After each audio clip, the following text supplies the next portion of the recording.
completing this module, you should be able to determine the do's and don'ts of virtual communication, analyze the tone of email messages, and compose a tone-appropriate message.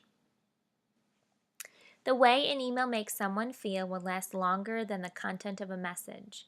Because email lacks the ability to read social cues and facial expressions, it is easy for messages to be misinterpreted, which is why it is so important to be clear in your virtual communication. In this module, Master of Tone, we will focus on 6 important aspects of email etiquette. Number 1, be positive. No one likes hearing negative news. It does not give you a good feeling. You will want to keep your language as positive as possible. This will entice recipients to read what it is you have to say. Let's look at 2 emails and see how our word choice can have a positive impact on the message. Example 1. Problem with homework. Mrs. P. The problem I have with the homework is you go too fast in class for me to understand what it is you are saying. I need to sit down and discuss this with you. Jack. Now let's see example 2 by adding some more positive language. Subject, solution to homework. Mrs. P. I found a solution that might help with the concern I have with the homework. I was wondering if we could sit down and discuss it together. Jack. By changing problem to solution, you are able to set a positive tone. This also takes the blame off of the recipients so they don't feel offended by your message. Number 2, avoid negative language. Being positive and avoiding negative language go hand in hand. Try to select words that contain positive connotations or meanings over words that seem negative and less friendly.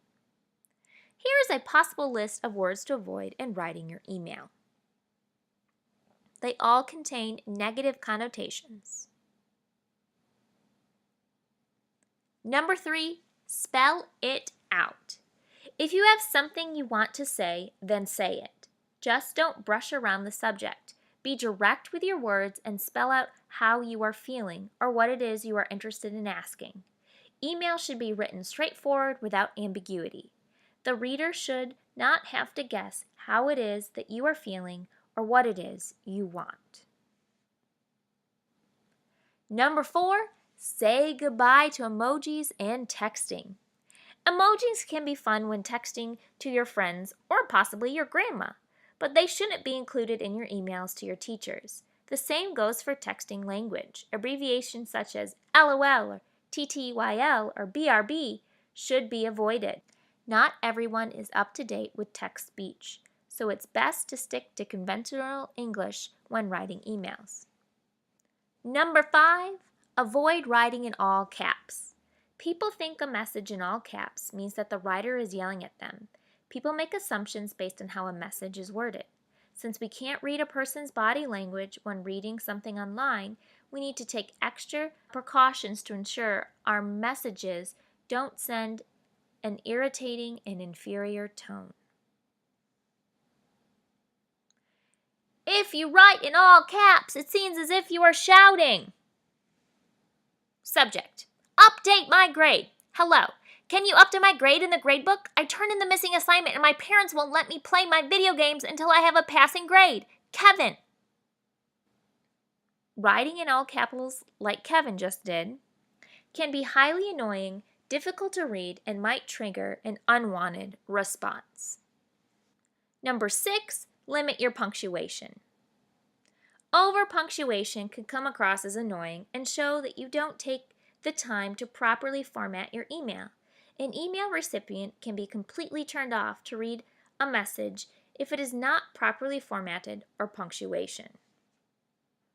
Here are a couple tips to help you. Try to stick to one color when writing your email. Choose a standard color and stick with it. The same goes for font size. Notice how the varying font colors and sizes are distracting to read in this example. As for punctuation, you only need 1, not 3, 4, or 5 exclamation points or question marks.